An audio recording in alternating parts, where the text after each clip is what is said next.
CPR in a child or a baby is a life-saving technique which anybody can use, and it's really important to have a go because actually CPR can save these little people's lives. In a child or a baby, you normally have a respiratory arrest as opposed to a cardiac arrest. You do not go straight into CPR. Your first protocol is actually to do 5 rescue breaths. Tilt the head back and you're doing 5 rescue breaths. And in between every breath, you're actually looking down the chest to ensure that there is rise and fall of the chest.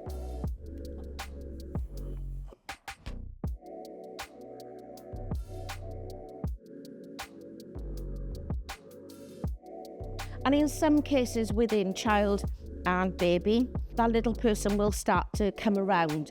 If you don't have signs of life at this point, what you would need to do is start CPR. The difference between child and baby and adult, your rhythm is now 15 to 2. And again, it's just one hand. So again, still back in the center of the chest, but this time we're only doing 15 compressions as opposed to 30 like we would for an adult. So exactly the same, arm straight, hand straight on the chest. 1, 2, 3, 4, 5, 6, 7, 8, 9, 10, 11, 12, 13, 14, 15.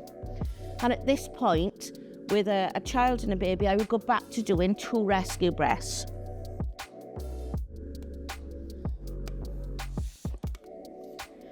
And again, you go back then to doing 15 chest compressions, and you would continue that then for at least 3 to 4 minutes, or until you have signs of life.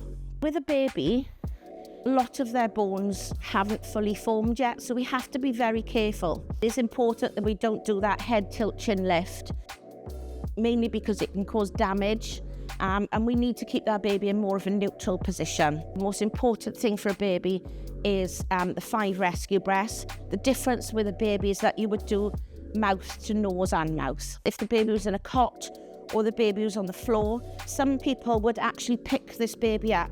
But again, what you have to remember is that you have to protect that head, because what you don't want to do is hyperextend that neck.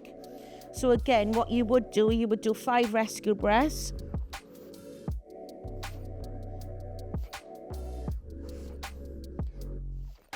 And they are small little puffs, literally with a baby, simply because the lungs are so small. Hopefully at this point, you might find that this baby has showing signs of life, and you can feel that baby wriggling. If this baby does not start to show signs of life, you will need to do chest compressions. It's really important that you actually follow the Resuscitation Council guidelines, and they produce up-to-date literature which you can access on the internet. With a baby, it's important that you don't press the back. You would come up just round the bottom of the ribs to the bottom of the zippy sternum, and then you would put your 2 thumbs in the front. You basically put your 2 thumbs, but don't hold on to this baby, and you're doing 15 chest compressions.